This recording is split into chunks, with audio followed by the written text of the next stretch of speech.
Alright, I've got to get something off my chest here. The idea that climate change is your fault as a sole individual, and it's because you drove to work every day and you forgot your reusable bags, is kind of garbage. It's a narrative that we've been fed for years, and get this, the term carbon footprint was actually derived and invented by a fossil fuel company.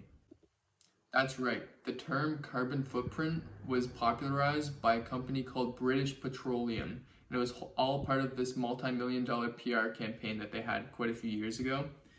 And they weren't doing it to save the planet, that's for sure. They were doing it to shift the blame off of what they're doing and what they're producing to destroy our planet and push the blame onto individuals. So if we go back to the early 2000s, British Petroleum, or BP as you can call it, launched an ad campaign with the slogan Beyond Petroleum. They hired a marketing campaign and a firm to help them rebrand as a green and responsible company. That's when this carbon footprint calculator was born, an interactive tool that they created that helped you calculate how much CO2 you yourself have produced through your daily habits.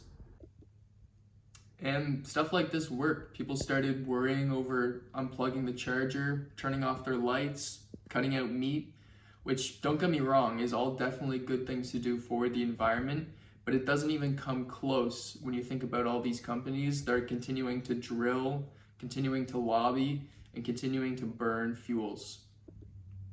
And here's a stat that should boggle your mind just a little bit.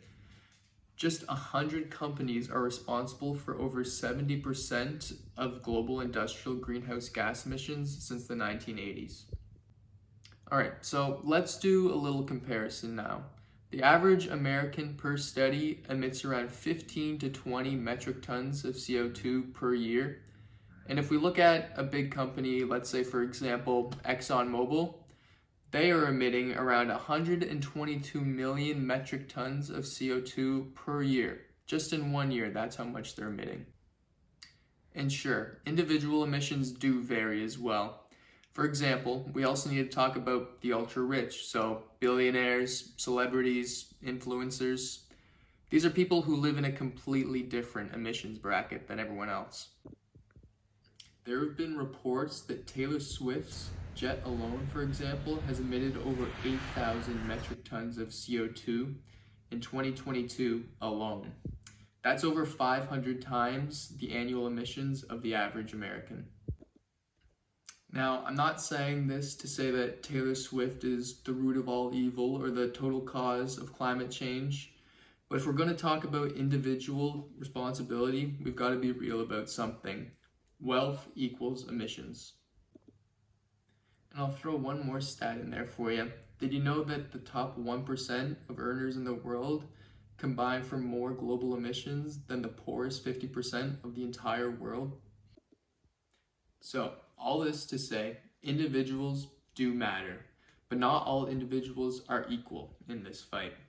My point is that the person living paycheck to paycheck and just trying to heat their home with some oil is not equal in this fight to some of the other big giants out there.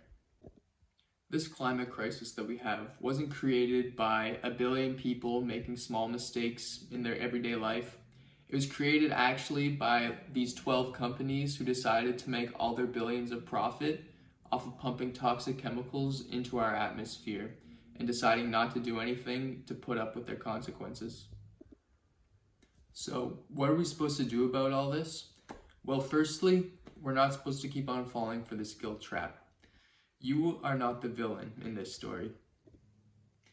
The solution to this doesn't come from you just riding your bike to work. It comes from you pressuring your local governments. It comes from ending fossil fuel subsidies, and it comes from holding corporations accountable. The planet isn't dying because you took a vacation flight. It's dying because giant corporations, and yes, some super rich individuals, decided to live like there's no tomorrow and forget about everyone else.